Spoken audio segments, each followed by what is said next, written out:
Welcome, everybody. It is the world famous Ben and Ryan show. Woo! What? Ben, welcome. I'm in a new set of digs. So this is I bounce back and forth between offices, so you may see different backgrounds. But we are joined today by another world-renowned, the infamous Mark Takata. Mark, thank you for joining us.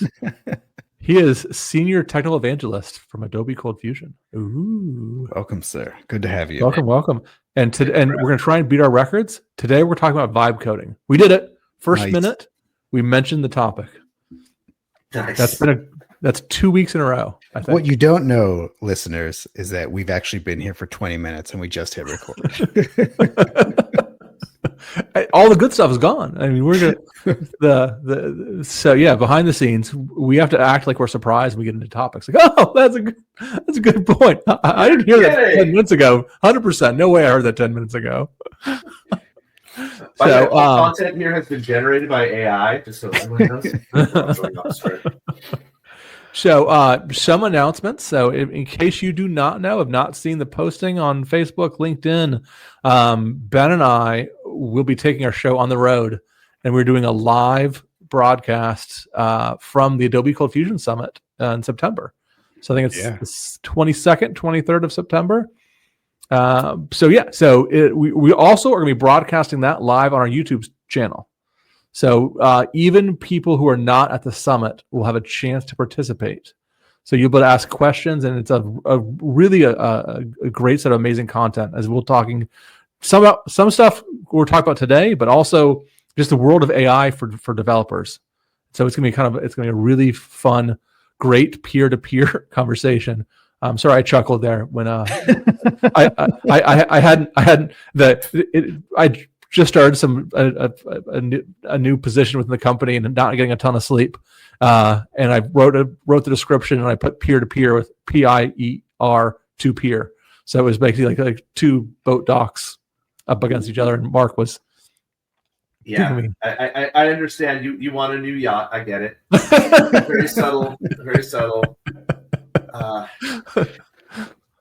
So now peer-to-peer. So anyway. Welcome everybody to the vibe coding session. We all got the vibe. We will start. Mark, any other announcements of any kind?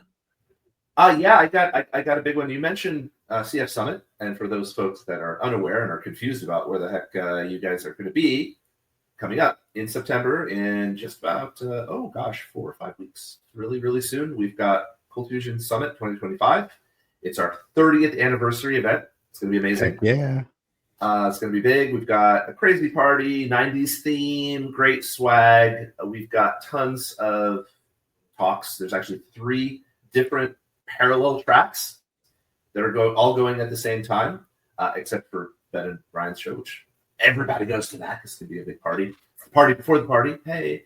We've got 2 amazing keynotes, one on day 1, one on day 2. And if you're still on the fence after all that, even knowing that I'm going to be there in my amazing suits and crazy hair, what's wrong with you? If you're like, oh, money's tight, we've got a 30% off coupon. Lovely. If you want that, so all you have to do is use coupon USCF30 at checkout, and that's going to give you 30% off. And then if you are bringing 3 or more team members, they get an extra 15% off automatically, and it stacks on top of that. So yeah, no excuses. Don't get FOMO. Come join us. Be there.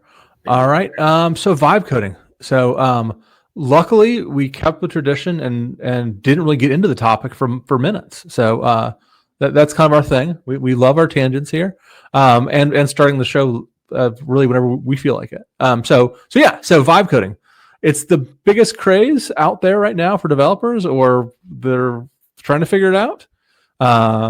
And some good experiences, some not great experiences, but all around just kind of trying to figure out this whole new AI world.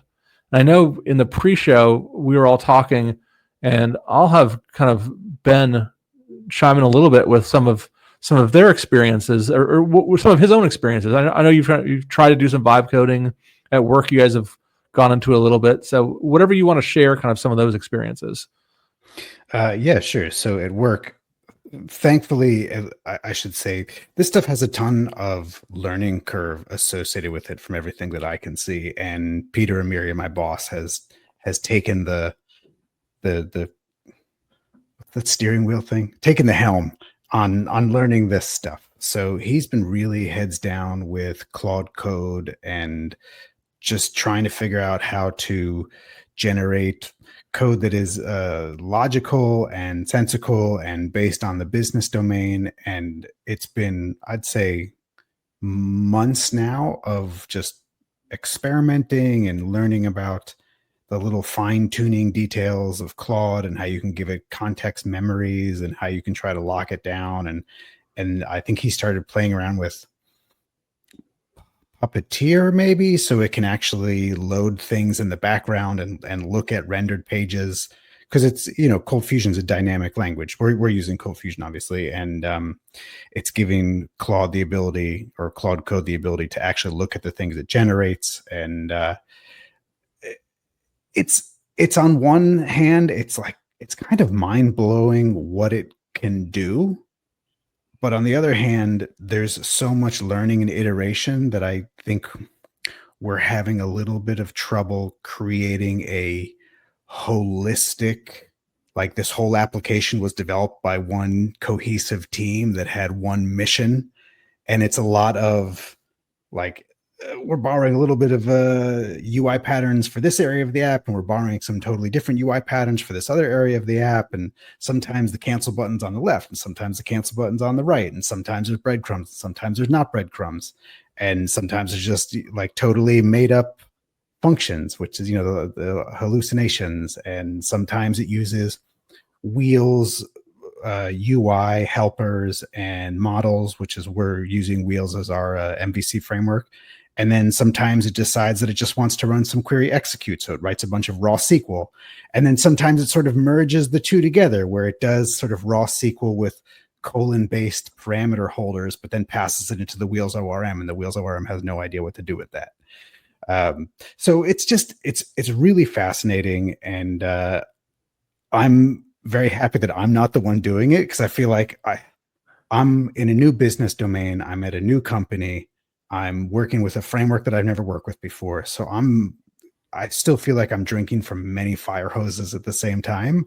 And I don't want to then also start drinking from the AI fire hose. So I'm happy to have that kind of quarantined to a higher executive level of the company at this moment. So interesting experience that you have, because a lot of people talk about, hey, if somebody is inexperienced in something, then it's harder for them to work with the AI code. And so you're kind of coming into this. You mentioned wheels, and if people do want to know more about that, there's another Ben and Ryan show where we go into the wheels with Peter, who's the current maintainer of the wheels framework for CF, or just wheels in general, or wheels.dev. So coming into it, and you've been there for 6-7 months now. Mm-hmm. So not super experienced, but not in your first month or two. So how easy is it for you to troubleshoot and find some of the problems that may exist with how they're trying to do wheels code, given your experience level at wheels? I don't think it's problematic in terms of me. When I run into an error, it's very clear when I look at the code what the error is. It's not me trying to dig through the bowels of how wheels work. So it's much, the issues are much more surface level. Like it tries to use routing in a way that the routing just doesn't work like that. Or it tries to, so wheels, one of the things that wheels offers is these UI helpers where you say, I want to do an input tag, and it will automatically output the label, and it'll output the right error handling, and it'll pull properties out of objects and put them into the value attributes, that kind of stuff. So half the time it'll use those helpers, and it's minimal HTML. And then you'll open up a random view file, and suddenly it completely ignored all of the view helpers, and it just essentially hard coded all of the HTML that wheels would have coded for you. And so as we're going through this, we're trying to then backport the oopsies into the Claude MD files, which I think is its sort of like system prompt. The terminology is not the top of mind for me, but it basically, as we're seeing where Claude went off the rails, no pun intended, we're trying to then give it directives to say, don't do that again. You know, like anytime you output ColdFusion dynamic variables, you should wrap it in an encode for HTML or an encode for HTML attributes, something to that respect. Or, you know, never use double pound signs in a row unless you're specifically trying to escape a pound sign. You know, like it's just so random sometimes, and you kind of have to patch over every time it does something new and something random to say, hey, please don't do that again. As you patch, is it learning from that? Is it better the next iteration? I don't know if I have a good sense of that yet, because I think we did Peter did a bunch of code generation, and we're sort of now learning from that. And we haven't really done a secondary phase of code generation yet. He's just started looking into, it's called like AI OS or something, or there's some sort of, someone has come up with a more structured framework that all of the AI agents can do, where it's very structured about the type of syntax you're using, the type of product you're creating, and then the constraints around how you want the code to be generated. I wish I could remember. It's something OS. Okay, that's fascinating. It might be Prompt OS, something like that. Okay, yeah. My limited experience, we do bingo at XByte every week, and the whole company kind of signs on, and the I know major problems. The company who did our free bingo cards, their service was down for a couple hours, and so it was right at the time we needed it, and so I was like, oh, you know what? I could probably vibe code a bingo app to create a bingo card. Nice. Super easy, right?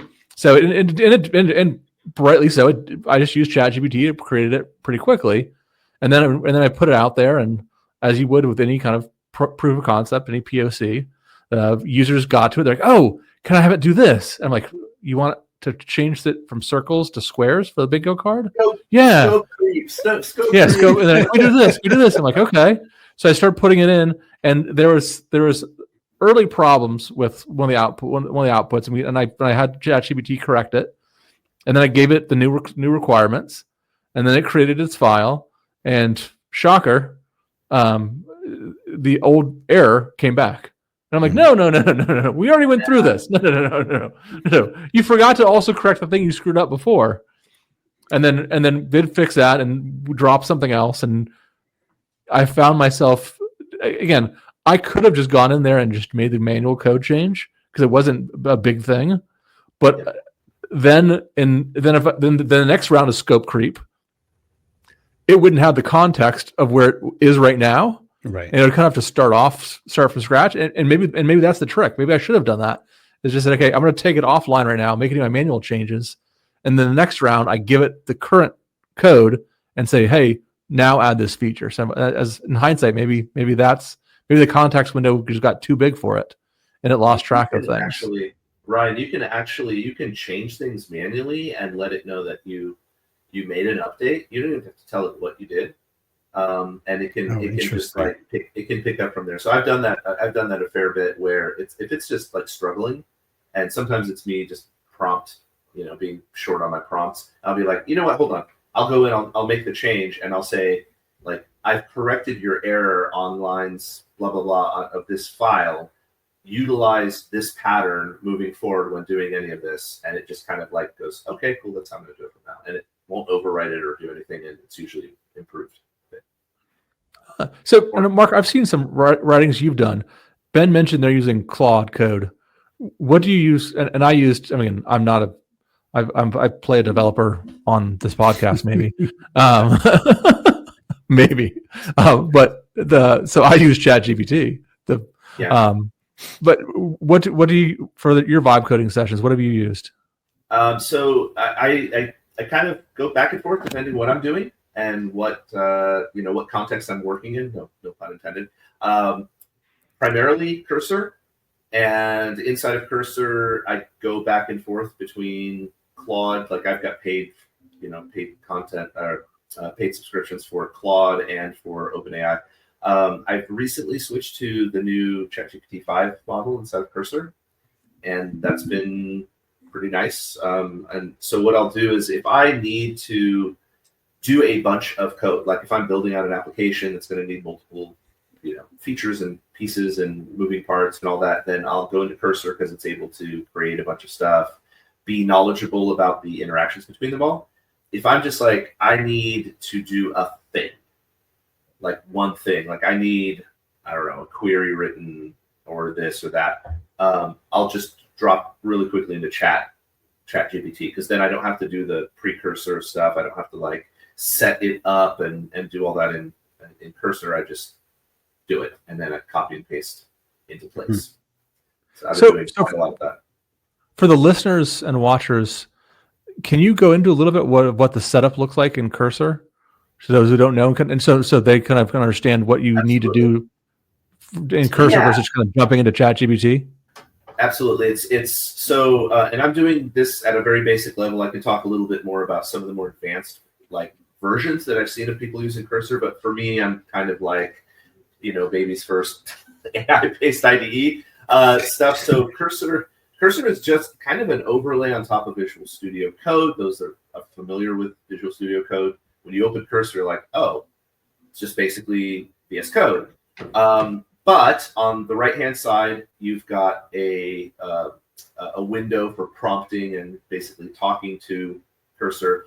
So the way that I go is let's say I want to create a fully new project. I'll create a folder, I'll open it inside of Cursor, and then I will type in all the things that I need Cursor to do inside of this project, including a lot of times I'll say, well, I need to build, I don't know, a puppy tracking app or a haircut like scheduling or whatever. And I'll give it as many things as I need. And then at the end of it, instead of saying, go ahead and start, I'll say, before you start, like don't start yet, do you have any questions that are relevant to the specs that I gave you? And it's pretty good at that point about saying like, oh, okay, like you have a haircut app. Do you want like a different one for long and short hair or something, whatever, right? It's pretty smart about doing that. And then when you're ready, you say, okay, go ahead and do it. It will then create your entire file structure, including folders, whatever you need, inside of that folder that you made. So that's one way. Now you can also open a folder with current stuff. And this is something if you don't mind, I wanted to kind of chat about, because this is something I did like yesterday. So I've been working on, those of you that follow me on social know that I've been doing CF Foundation classes. So I did one on lists last month. I'm doing one on arrays in a few days on the 18th. So make sure you don't miss that. The thing I didn't like about my list one was largely that was AI generated. A bunch of those demos and code, a lot of it came from AI, and they were fine, right? They were just like, yeah, mid. But I wanted more. So for this one, I decided I would do it all by hand. Anyway, 20 of the 50-something functions in, I have 8 days left before the talk, and I thought, well, okay, I'm never going to make it. There's way too many functions that hit arrays in ColdFusion. So what I did was I opened what I had in in Cursor with the OpenAI GPT-5 running it, and I gave it very specific directions. I said, this is a folder that includes demo code. I have the first 20 done. Here are the other functions I need you to add. Go ahead and add those, link them on the main page, and use all of the other pages as templates for how this will look, how this will function, and sort of the vibe of what I'm trying to do here, right? And fingers crossed, a good friend of mine who's a really like awesome, like him and his team are doing amazing vibe coding stuff. I can chat about that a little bit later. I asked him what he thought my chances were, and he was like, solid 52%.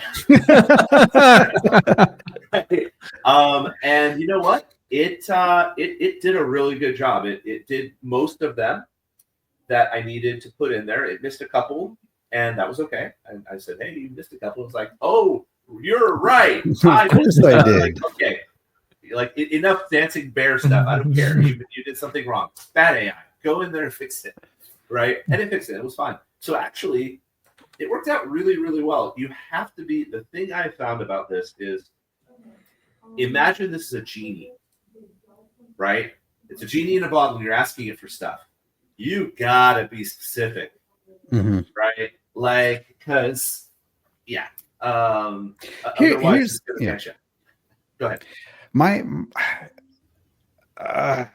hang up, my emotional hang up, I guess, and maybe this is just me rationalizing my copy paste lifestyle, hashtag copy paste, is like, I'm a big huge copy paster where I'll take whatever I just did previously that worked and needs to be slightly modified. I'll paste it and I'll go and I'll make those modifications.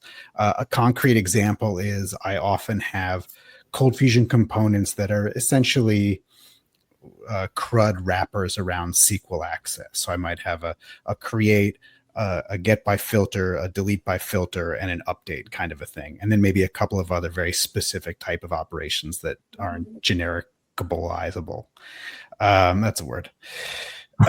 So here's the thing. I will, if I have a new database table that I need to make one of these files for, I'll go to an existing database table wrapper, copy that CFC, paste it, and then I go in and essentially just, it's really just all of the arguments and then the SQL statements that need to be updated.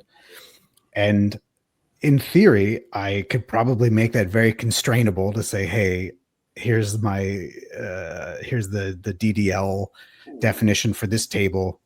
Make me one of these CFCs. And the issue, though, that I have is that when I'm doing the copy paste approach, I know that the previous file worked. And so when I go to create the new file, I know that I have to change the arguments in this area, and I have to change the arguments in this area, and I have to change the arguments in this area, and I have to change just a couple little SQL statements. But it's very constrained. It's tedious, but it's constrained.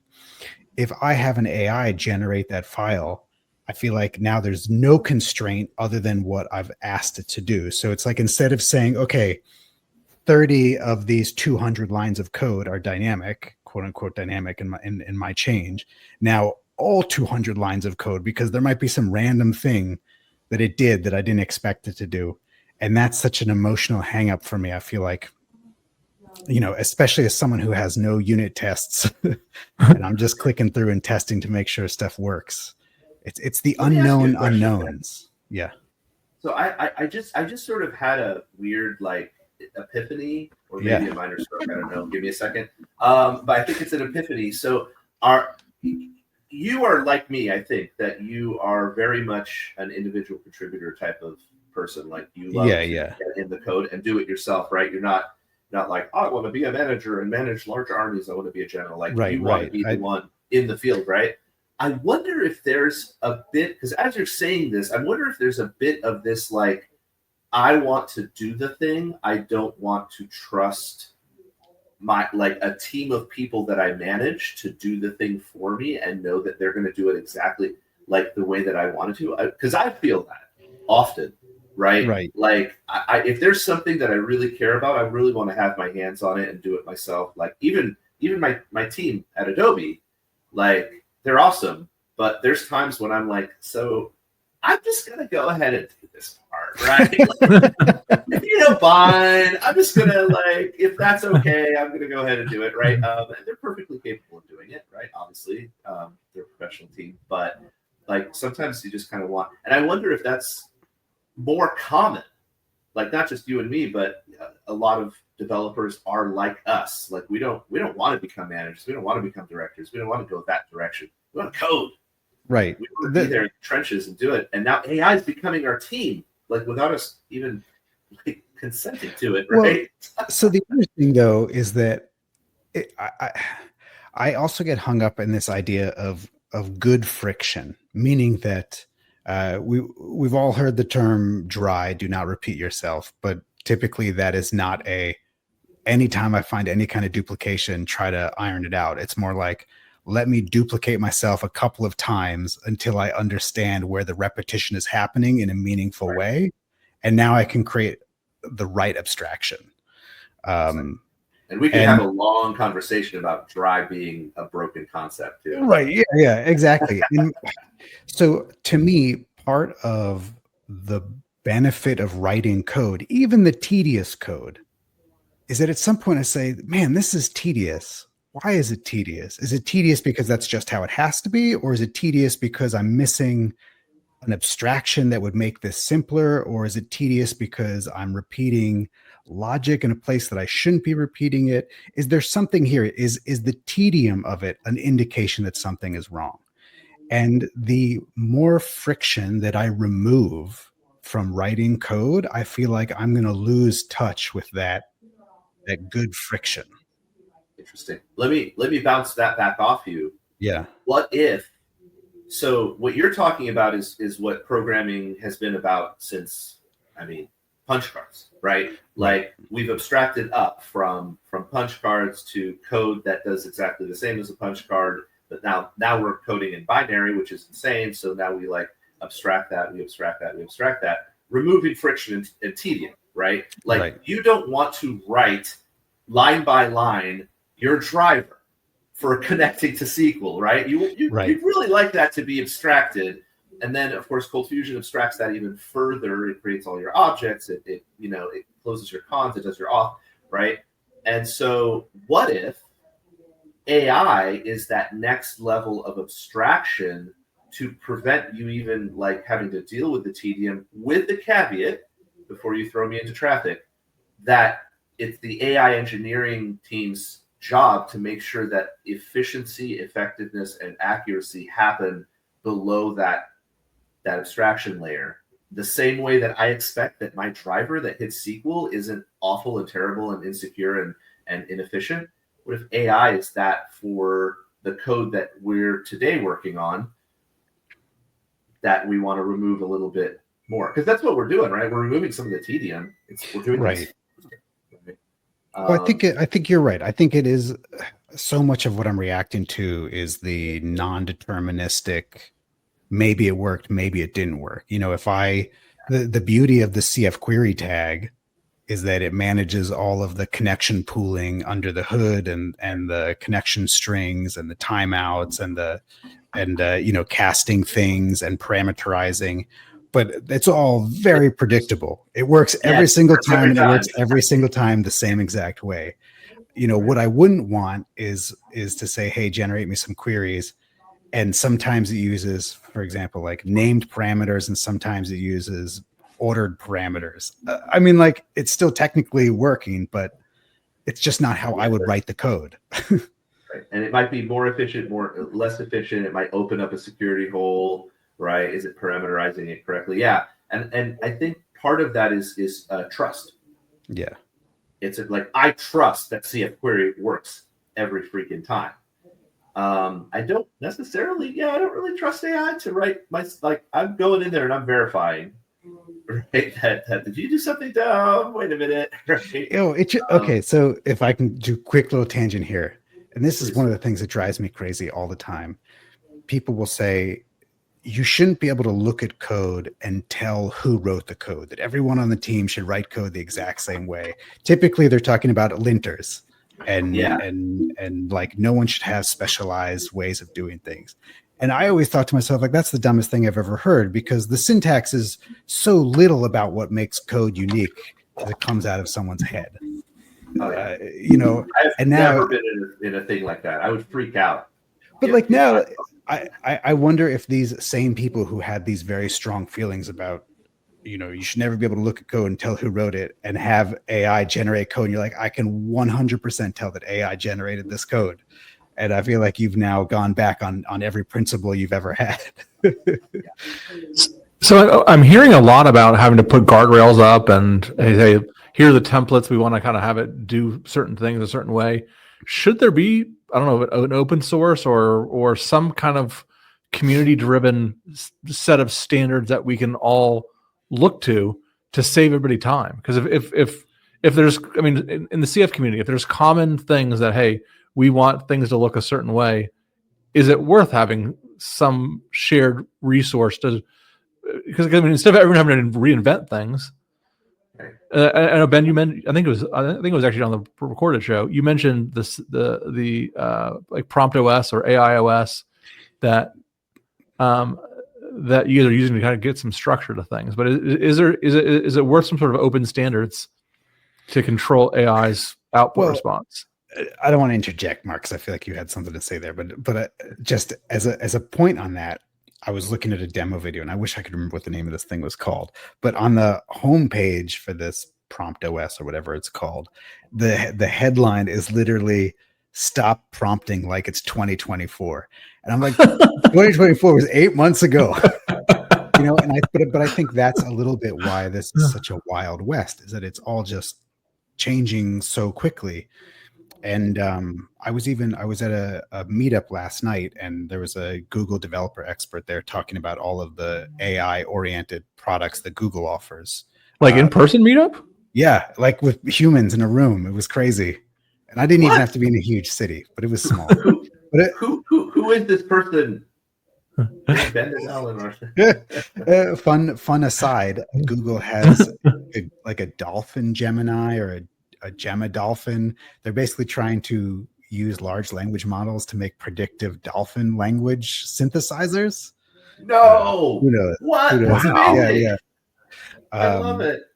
But he was saying that part of the frustration with a lot of this stuff is if you train a model, so this is not just for people who are consuming, but if they're fine-tuning models for their own specific applications, that those are tied very tightly to a specific version of the AI model. So if you had something that was fine-tuned to interact with Gemini 2.0, and then suddenly Gemini 2.1 comes out, basically your whole fine-tuning is out the window, and you have to completely retrain it against the new model, which, I don't really know this world, but that doesn't seem tenable. Like, that doesn't seem like a good way to run a business. But I don't know. It's just so Wild West to me. Well, that's what I was saying. If there was more group standards, you could say, instead of everybody having to redo 2.1 or whatever version it is, everyone kind of contribute to the this new set of standards, and so that we can just kind of start faster. There's some of that happening, Ryan. I think this idea of like MCP, if you're familiar with MCP, this idea of a standardized interaction interface layer. It's not exactly what you're talking about, but like there has been this move towards open source, open interaction and interface layers for all of the different moving parts. I don't know that like having a CF community version is the way to necessarily go, but I think if there's something to build on top of that these companies all agree on, right? Because I think the thing we're missing here a little bit is, I use OpenAI, you guys use Claude or whatever. There's dozens of these things. I mean, there's like 9 versions of Claude or even more, and they're constantly changing. OpenAI, the big thing was like, 5 is out. Well, yeah, the day before that, though, they dropped a couple of open source versions that you could just run on your local stuff. So, I mean, Wild West almost doesn't even cover it. It's chaos out there. Constant change. It makes the JavaScript framework stuff look stable, right? And sneeze and there's a new JavaScript framework version out, but like there's 5 AI things that came out. So to Ben's point, like if you are optimizing for a particular way of doing things, it's going to break in the next one. And these guys care little to none about backwards compatibility. They can't. They are so looking forward. They're just running over people on the sidewalk, and they took their rearview mirror off and threw it out the window long ago. And if I could just interject on that note. So, and this is coming from the guy giving the presentation last night. So, this is someone who heard it from someone who heard it from someone. But he was saying that when OpenAI released ChatGPT version 5, they basically turned off without warning many of the earlier models, apparently, so that they could. Yeah, and they came back. Oh, they did come back? They did come back. But there was enough complaints. But yeah, talking about backwards compatibility, they're just like, you don't get this anymore. And I sort of listen. I get that in some cases because if for example the new version has better guardrailing, right? Mhm. Specifically for like safety concerns. There's been a lot of, and this is getting a little bit away from the vibe coding and to vibe lifing, but like people using it as a psychologist or as whatever has had some like terribly tragic results. Like people have committed suicide. Like there's been all sorts of like terrible crimes committed and things happen from people using the AI and misusing it. And thinking that like, well, this thing is way smarter than I am. What it's saying has to be the thing. And so, yeah, maybe I should, go whatever, do some awful, terrible crime because it's telling me to do that. So if they turn that off on the new version, like, cool. I think I get that. And I don't think they can pick and choose is the problem. They can't be like, well, we gave you 5 and we went back to 4 and turned off all the awful crap. I don't think they can do that. Now, question then on, because going into kind of having a set of standards and stuff, Cursor does some sort of abstraction of the different languages, I'm guessing, because you can plug in, from what you're saying, like I don't have the experience on it, but you said you can plug in any of the different languages. So there's got to be something that it's doing to kind of to allow you to switch off and on without having to know it. It's the CF query of AI. That's high praise. It is in a lot of ways. Yeah, it's kind of like that. The nice thing I like about Cursor, and I'm going to talk a little bit about some of the stuff that maybe some people are not familiar with, like the Cursor that most people use. There's like a free version. There's like a regular paid version. I use the regular paid version to get a little bit of a bigger context window. That one is like 60% of what Cursor can do as a total thing, right? And even that 60% is way more than just typing it into ChatGPT. Like you can add context and guardrails and all sorts of other stuff yourself. You can like specify only use ChatGPT for, structure, syntax, but you're going to go ahead and do like style and whatever from this stuff. But also there's a pro version, and that pro version lets you like see the prompts that are coming through, the number of prompts that are accepted, all that. Like it's a really, really highly tunable and trackable and metrics driven version of it. And it's expensive. I'm not going to lie. But at the end of the day, I'm seeing and hearing like provably proven over many, many months, A/B tested, all that, improvements of over 30%. Wow. Consistently of less development time per JIRA ticket. Like, I mean, that's nuts. That's more than a full day a week extra that your dev is getting out of this. So, if it's hundreds of bucks per person or whatever a month, like, yeah, cool. Sign me up, right? I'll take 2. So how much is the pro? I'm looking at Cursor. Oh, there's an Ultra. There's a free or a hobby, a pro, and an Ultra. Yeah, I think some of it, like at some point you have to call them. Okay. One of those. Which I don't know any companies that have that. Moving along. Nothing to see here. Nothing to see here, folks. So the amped up Cursor can do a lot, and so you could almost plug in your standards there, and if you're switching, and if the new version comes out, it's up to Cursor to kind of maintain that. Hey, how am I going to take your standards and translate it to OpenAI or ChatGPT 5? In fact, a little small aside, when I started Cursor up the other day, the first thing that came up was, hey, there's a new OpenAI version. We see that you're using the old one. Would you like to switch all of your stuff to the new version? Like it's aware of your current language model and context and all that. And I was like, yes, I would, because I have a license for that. So yeah, let's do it. Nice.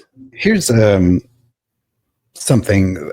So I'm not an AI skeptic per se, but I just have a lot of questions and a lot of feelings, and it's not one of those things that's obviously better in the way that a lot of things, like when I went from Notepad to using ColdFusion home site or Adobe home, what was a Macromedia home site, I'm like, oh, this is immediately and clearly better than just using Notepad, right? Or going from inline style attributes back in the day, or you like table-based layouts to suddenly we can use floats, which is, like, I'm like, oh, this is immediately and clearly better. And AI is not that for me yet. It is not immediately and clearly better than what has come before.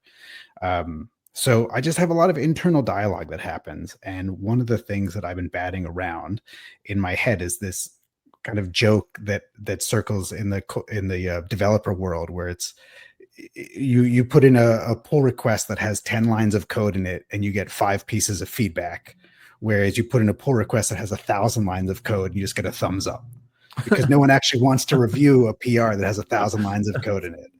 And I think to myself, okay, well, how do we take that joke, which, is probably 90% true, and then say, well, what if instead of 1,000 lines of code, it's 10,000 lines of code spread across 30 different files? Like, yeah, you're responsible for reviewing that code, but I feel like human nature has already taught us that you're probably not, or not with the level of awareness that you would if you were looking at 10 lines of code. And I don't know how to have an answer for that yet. I have an answer for that, and you are not going to like it, Ben. Is it just keep running the tests until the tests pass? No. So this is yet another example. I've seen this in action, actually, and it's frighteningly good. So what teams are doing is they are actually using AI to do code review like layer ones, right? So you like what you said, 1,000 lines of code, 10,000, like huge, just massive check-in happens, right? There's a layer where, and it's not just one AI. So the what I've actually seen happen is they will have several that independently do a code review on it, and then they talk to each other. They sort of go like back and forth, like, okay, like this updated, this does this. Well, I don't think it does that. And then once all of that is done, and then that report comes to whomever is doing the review, right? So if it's a manager or a lead, or if you have like team like rotating reviews, their review comes into that person with which lines of code, which are the most important things, potential issues that it has flagged, like, oh, there's a potential OWASP violation, security violation on line 5,675, right? And then the human being can go back and actually just get the cruft out of the way and see the things that they flagged, and then go ahead and go forward. This requires trust, right? And so building those systems, A, is not trivial, and B, something that just gets kind of swept to the side a lot, but I think it's really critical to talk about, is it's not cheap. Yeah. Right. So if you're code reviewing 10,000 lines of code with 3 different AIs and then having them talk to each other about it, it's a lot of tokens. There's gas being burned, right, on all this. Now imagine that across a team of 100 people that are, that maybe each person has 1 or 2 AIs themselves helping them generate code. It's a lot of I think it's also going to, have people question the role of pull request reviews in a way that I think people have sort of not really acknowledged in a long time. I always like to feel that I take ultimate responsibility for my own code. Mm-hmm. And if I'm going to have someone look at my code, it's going to be with very specific questions. Like, I'm going to them, not with a, hey, look at my code. I'm going with a, hey, I'm not quite sure about this. Like, what do you think about this? Or I need a little help trying to figure out, I can't figure out a good solution here. I almost never hand off my code with a generic over the wall, you let me know what you think about this, because in my mind, that's always been, that's not your responsibility. That's my responsibility. And I think there are a lot of people in this world who don't take that perspective. I can't tell you how many times I've been in conversations where someone will say something to the effect of, yeah, someone get me this pull request and now I have to pull it down and run it. And I always think to myself, whoa, you should not be running other people's code. Like, That's not your responsibility. You're not the last line of defense for bugs going into the application. Don't make that, don't pull that on your own shoulders. That's ridiculous. And that's when people are giving small PRs. Now that people are giving potentially massive PRs, like, are we just having pull request reviews to adhere to SOC compliance? Like, what's the role of that person anymore? Right. Let me take responsibility for my code. And but I think a lot of that is really being a good developer. But I mean, you are clearly an experienced and really good developer.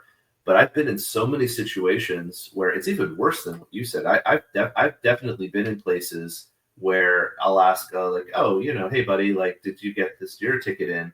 And they're like, yeah, I checked it in. Yeah, it only took me this many hours. And I'm like, okay, I don't care, right? And then I go and I look at it, and I'm like, what the heck? This, like, you didn't even really fix anything, like, right? You did not say heck. I didn't say heck. No. But this is an all ages show, Ryan. I did not say heck. I said many other things, most of them 4 letters. And I was like, and finally what it came down to was, he was like, oh, well, my metrics are based on total time that it takes to check in a Jira ticket. And I'm like flipping tables. I'm like, no, it is not. And I mentioned maybe this earlier about like metrics of how you like actually measure how long it takes to complete a thing. A lot of people go from open Jira ticket, closed Jira ticket, which I think is, moo moo poo poo. It should be open Jira ticket, in production, bug free, right? Right. That's a completely different mindset, and one that too few people, when you get into agile and you are just churning and you're changing things around, that agile mindset, unfortunately, some of the toxicity comes in and just like, well, we're just churning. We're just getting stuff in, right? Check it in, like lower that time to check in. And like, no, not if I'm the coach, man. Like, you do that and you're getting more than a wrist slap. But like, to your point, what happens when all that's being done by AI? Right? How do we measure that? And there's always going to be the 2 a.m. incident. Now you have to understand. I mean, I guess the answer is always, we'll just throw more AI at it. I guess. What's interesting though is how do you get to, because there's right now or not really right now, but a year ago, let's say, or 2 years ago, where it was developers doing all the coding, right? And there is some future where it may be a lot of AIs doing the coding. How do you get to the middle?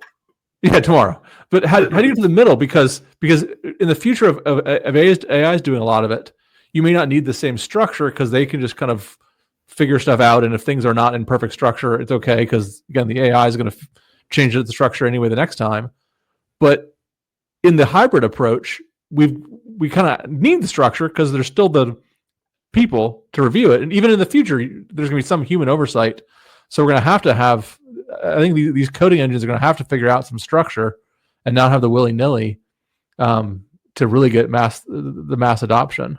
And maybe the cursors, maybe those abstraction control layers are what the future really is.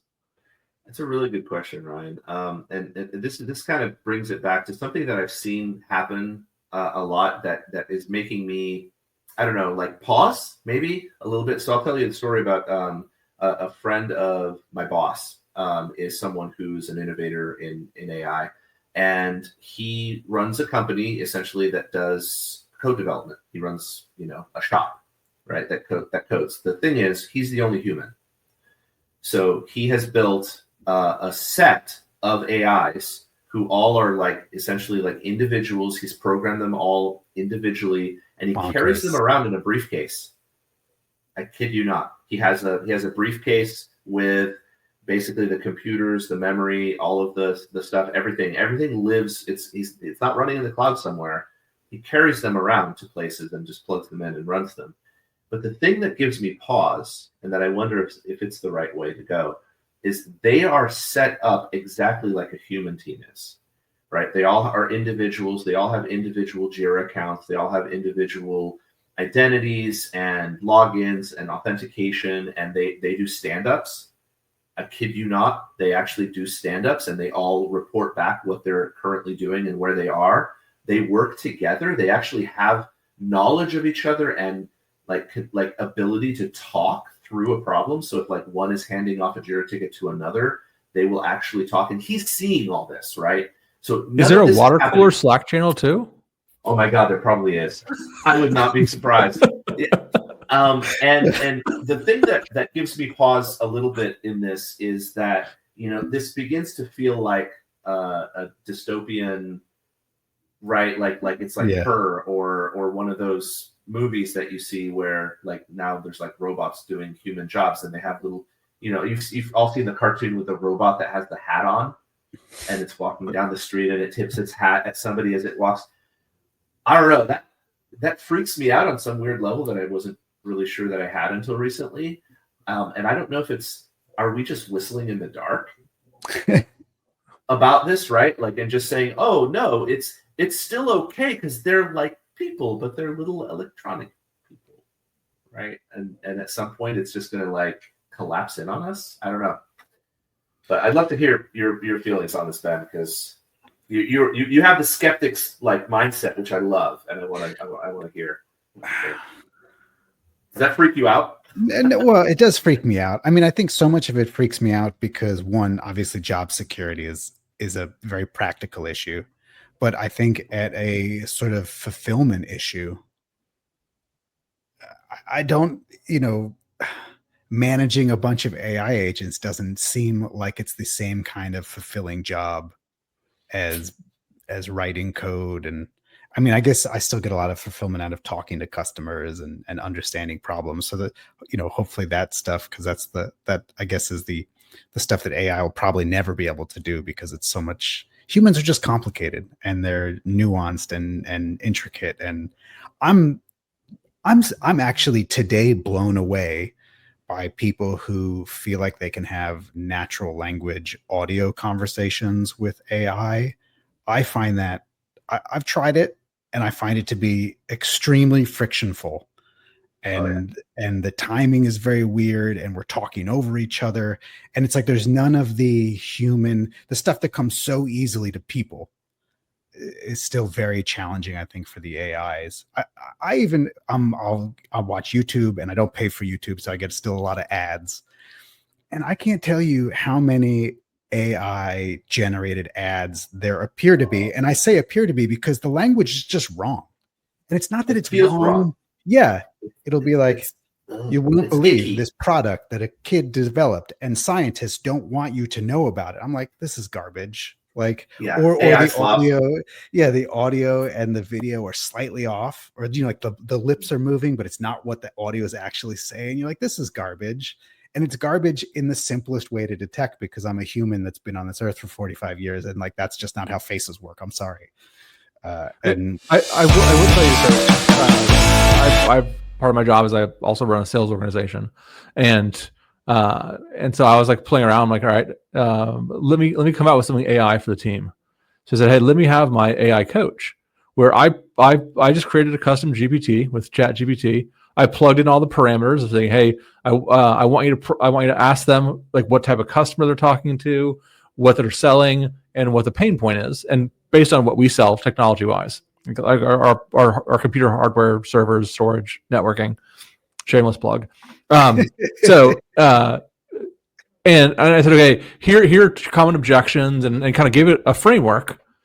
And I tested it, and I said, okay, hey, now let me test it out. And I just hit the little voice command button on the computer screen, and there was a pause. Like there was definitely a second pause before it responded to me. But we had a conversation, and I walked it through, like building a server, and okay, they had certain requirements, so we went through everything, and then I said, okay, I'm done now. Give me some feedback, and it gave me feedback on how I did as a salesperson, and actually I had to then prompt it to do even deeper because it was decent, but it wasn't deep enough. And the second round was really good stuff. And point out things that maybe my perspective is already, you know, so 2024, you know, it's just late. Well, yeah, I will say this. Go ahead. I was actually surprised at on how it went, and this was on GPT-5, so this was recently right after it came out. So Ben, something that you just said actually kind of sparked something in me, and something I had to change as a mindset, as a perspective, and that is like I was always looking at new versions of AI and new things coming out as like evolutionary, right? And so if something's evolutionary and it sucks terribly before, like if it sucks less, it still sucks, right? But I've since learned that mindset is A, short-sighted, and B, actually completely incorrect. Like there are revolutionary things that happen, almost to the point where like you come to a house and like there's no doors or windows, and you're like, okay, and then someone will go, oh yeah, no, sorry about that. Yeah, you said house, we forgot about this, and we fixed it a little bit. And you come, and it's like a mansion with like a bunch of doors and windows now. Now it doesn't have an interior yet, but right, like you're like, oh crap, okay, now I can actually get in this house, and that's a huge change and a huge update. That's what AI is doing right now. Like, not only is just the field tumbling down a hill faster and faster and faster, but its capabilities keep getting like expanding, and it will do leaps and bounds. Are you familiar with like evolutionary theory, where it's not this like, and even I shouldn't even use the evolutionary metaphor because it's wrong. Evolution doesn't happen like this. Evolution happens like this. Right. Right. Step changes or whatnot. Right. It's a step function basically, and that's, I feel like that happens with AI these days too. And the further we go, the bigger those jumps are. 5 is an unbelievably huge leap over 4. And 4 was not bad.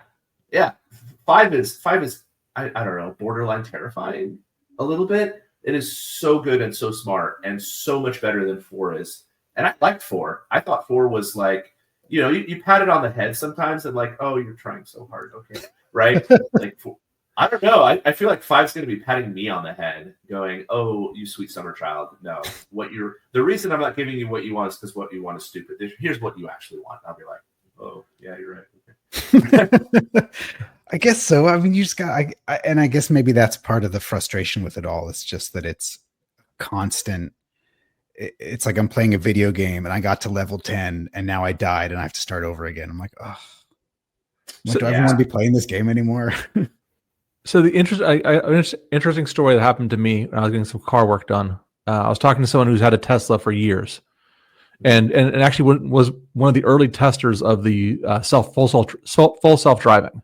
And they said, hey, when it was first full self-driving, it was like a brand new 16-year-old was driving. You're like scared the whole time. You're trying to grab the steering wheel. You're like, ah. Right. And just slowly over the years, it's gotten better. And as Mark, what you're saying is AI is going to be like that, where right now we're developers. I say you guys are developers, and you're grabbing the steering wheel of it at this point and trying to correct what it's doing. But it'll get to a point where it's doing more. In that story, though, it's going to be interesting, and we'll do a little teaser here for the summit, the live show, is having a bigger group who's had some of the experience, having some of the managers who are bringing AI into it, and to have the honest conversation. Okay, managers, what is the goal here? You're getting your team right now, let's say that they're 35% more efficient. Is the idea to then kind of make your guys 75% more efficient so that you're not having to hire? Or is it to get to a point where they're 100% more efficient and you don't need them? Or kind of what's the end game that you're planning for in what you're doing? It'll be interesting to get the management feedback on kind of what their, as I said, what the end game is.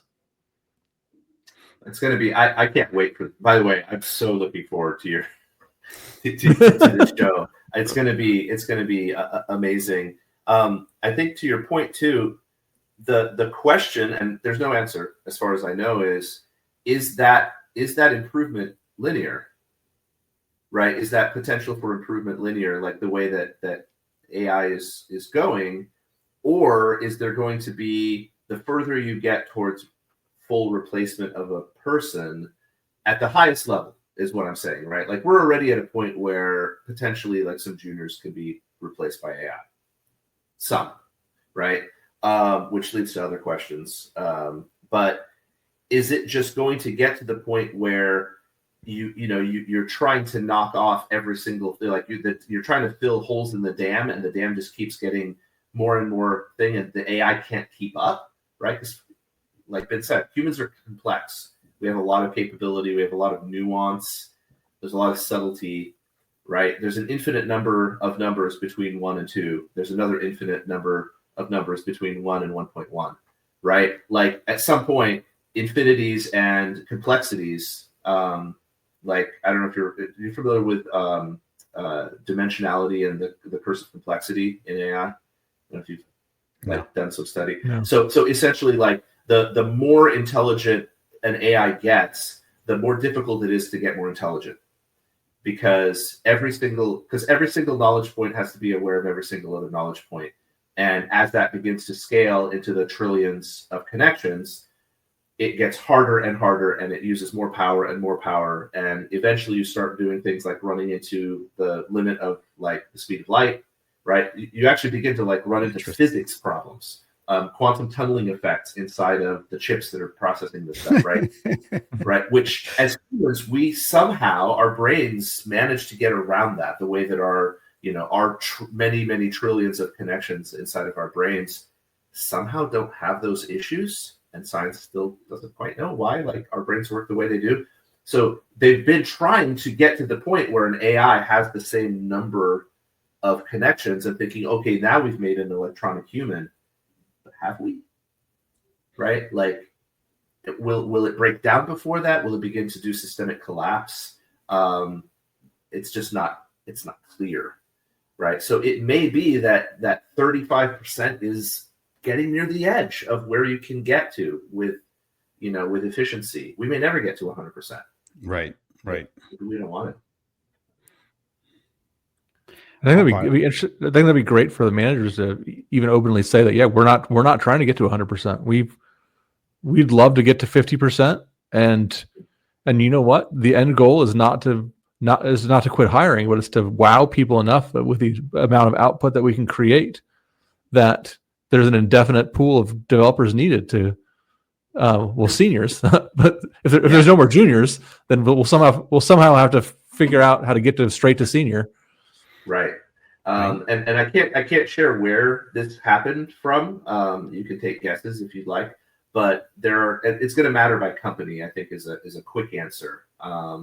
But there's definitely companies that are being asked this question and are giving what I feel is probably the right answer, which is that we want to use AI not to replace people, but to enhance them and give them the ability to do more with the efforts they put out now, with the idea of scaling the company outward more. Because if you're familiar with the Mythical Man Month, I don't know if you've ever read, Ben, have you read that book? Read it. Okay, so basically the Mythical Man Month is this idea that if you double the number of people on a team, you don't half the time required to get to the end. It's not a one-to-one thing. So actually adding more people into a company does not have an equivalent linear reduction in the number of hours that it takes to take a project down. Sorry. Right. But maybe AI does do it linearly, right?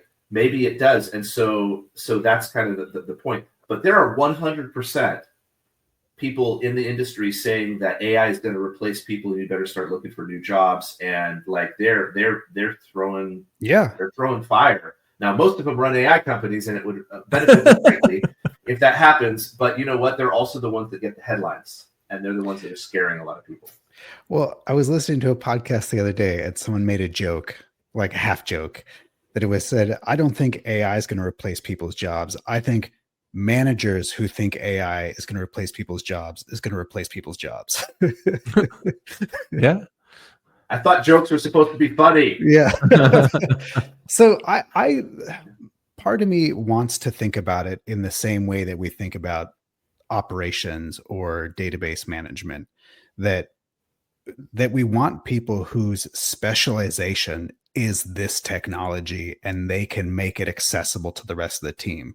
In the same way that I don't think every developer should be a Kubernetes expert and a database administrator and a server administrator. We have people who spend the majority of their time thinking about that problem space so that the rest of the people don't have to think about it and they can think about other types of endeavors. And I would like AI to kind of maybe find its place in that world where we have people who are we're the AI experts of the company. We're coming up with all of the system prompts, and we're coming up with the things that make sure that everybody is kind of on the same page about how it works. And maybe we come up with a training program so that we can onboard new developers into how we do our AI.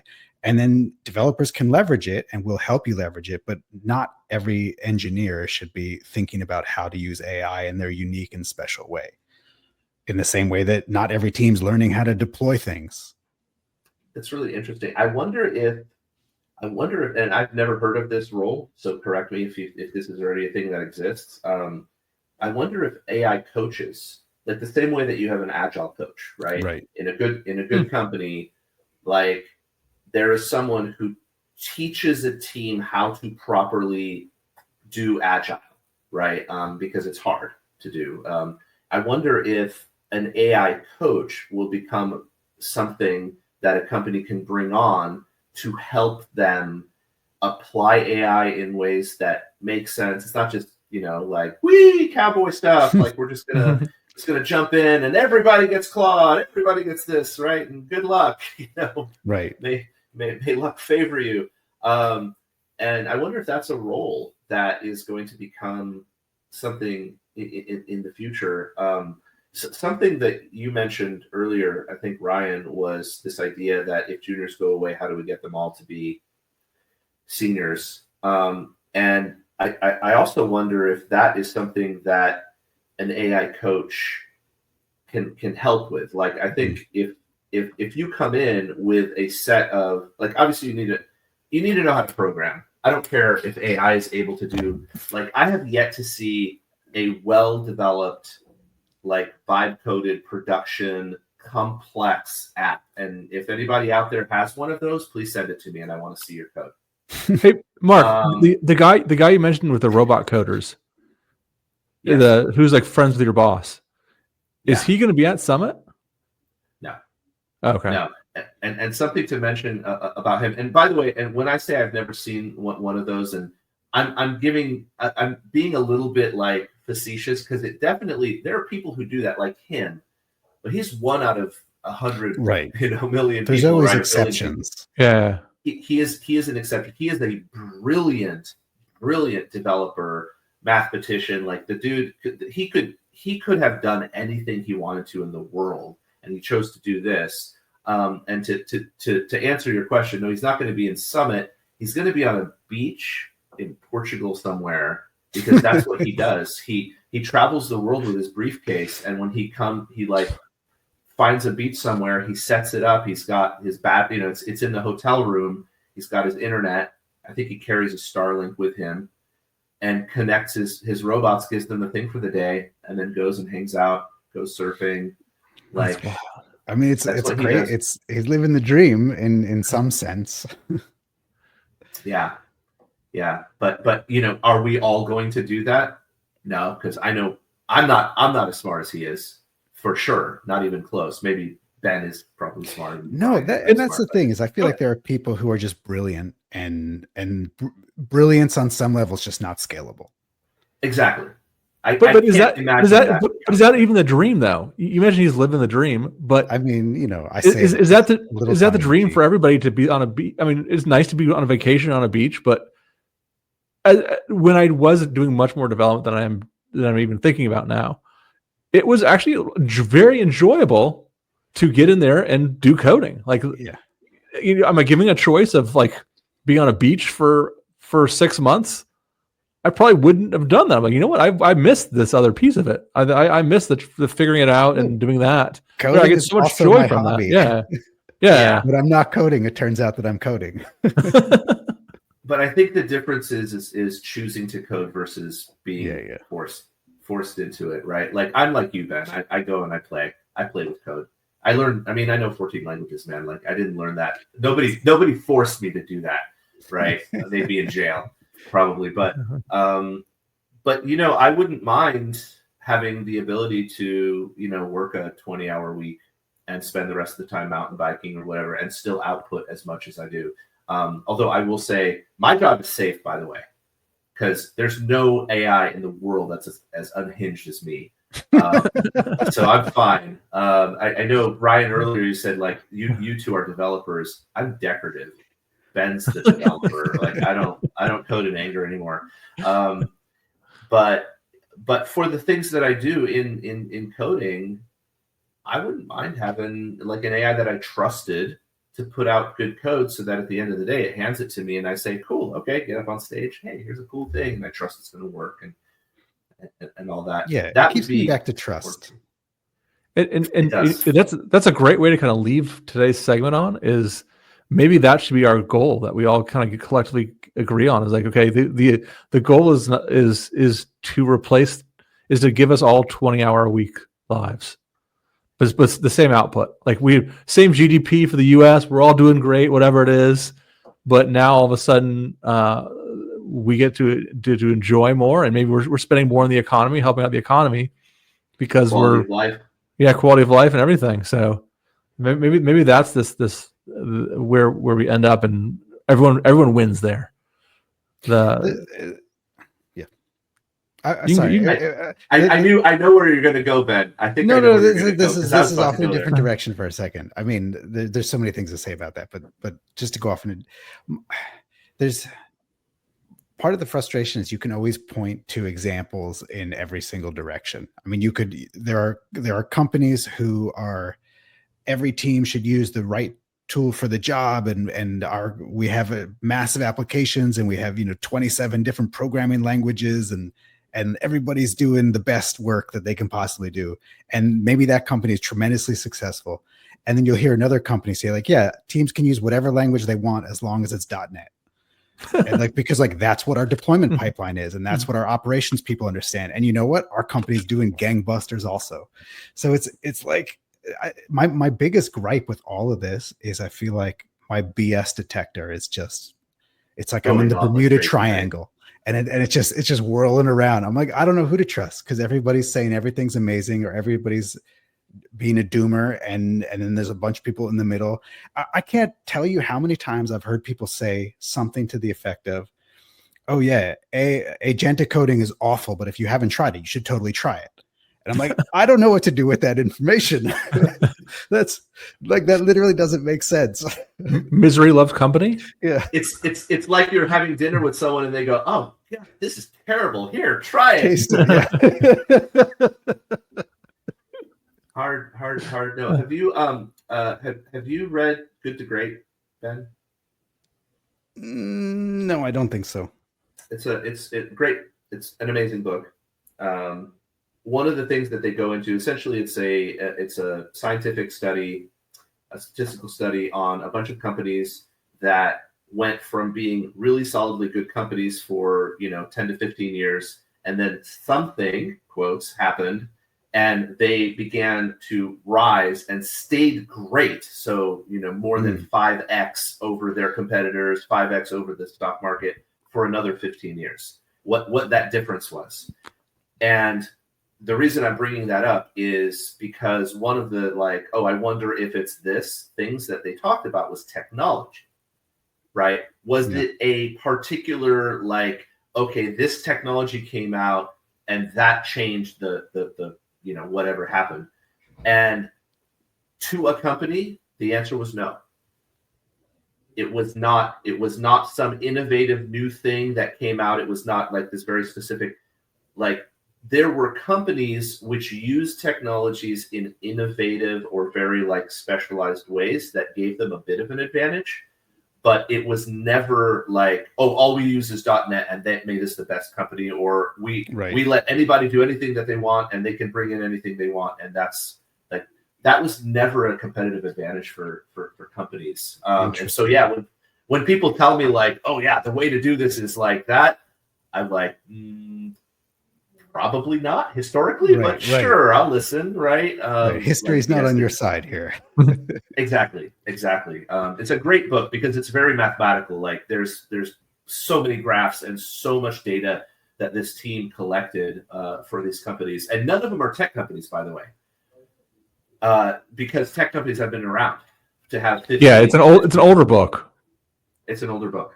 Yeah. My my mentor suggested it.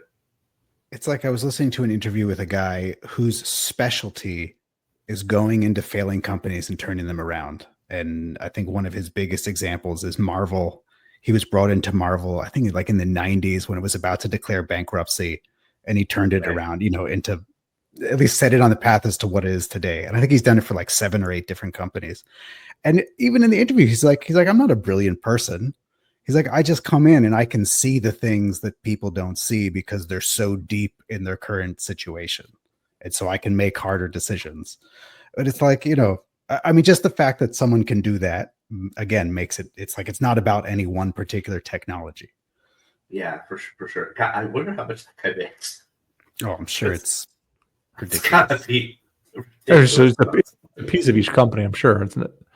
They're like, hey, we wanted this.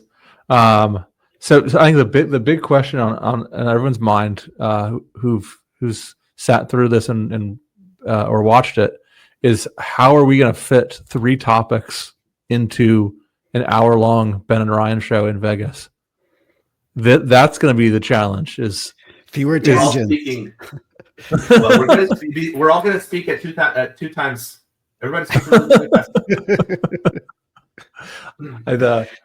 I feel bad for those for those sessions immediately after ours, because there is a small chance ours may run late. Sorry, Kishore. We can do it. We'll do like one of those chess things where you're like constantly tapping in and out. There we go. We'll 100% have to have a clock we're actively watching. Oh, I have a giant hook. I have a gong on order, but I'm not sure we'll get there on time. All right, well, guys, thank you guys very much for joining. As always, Ben, my partner in crime. Excited for this topic continuing in Vegas. So this is kind of a good setting the stage and base of information to kind of take with us and share with the world and see what everyone else has to say about the topic. And as we mentioned, getting the managers' input, not only on what their end game is, but also what they're looking for. So I know that we hear about jobs and, okay, what are they looking for the next round of people coming out? And then how are we going to, what does the world look like with AI coworkers? And is there a water cooler? 20-hour work week. Yeah, I mean, I think 20-hour work week, if that is all of our, we should all agree on that. That's their collective goal. And everyone's mind is at ease. Okay, we're not looking to replace anybody. We just all want 20-hour work weeks. And we just run. We just go. I'm going to have my boss's AI assistant sign off on that. There you go. All right, well, guys, I think we can end it there. Yes, thank you for joining me, Ben. As always, Mark, thank you for joining us today. And I know it's earlier on the West Coast, so thank you very much for that. And we will see everybody if, again, I believe it's USCF30 is the discount code, if I recall correctly from the beginning. Correct. Nicely done. Thank you. I mean, it's US ColdFusion 30. I mean, but anyway. Yeah. And it's on my LinkedIn. If anybody follows me on LinkedIn, I just have a post on there that I threw up there with the code. So if you don't have a memory as Ryan. So hopefully we see you guys all in person. If for whatever reason you just cannot make it out there, please attend the live show for this, and we'll kind of keep everyone informed. But there's so much more to actually being there. So we encourage everyone to make it out to Vegas and to join us for the entire summit. So for Ben, this is Ryan signing off. Mark, thank you for joining us. Cheers, everybody. Cheers.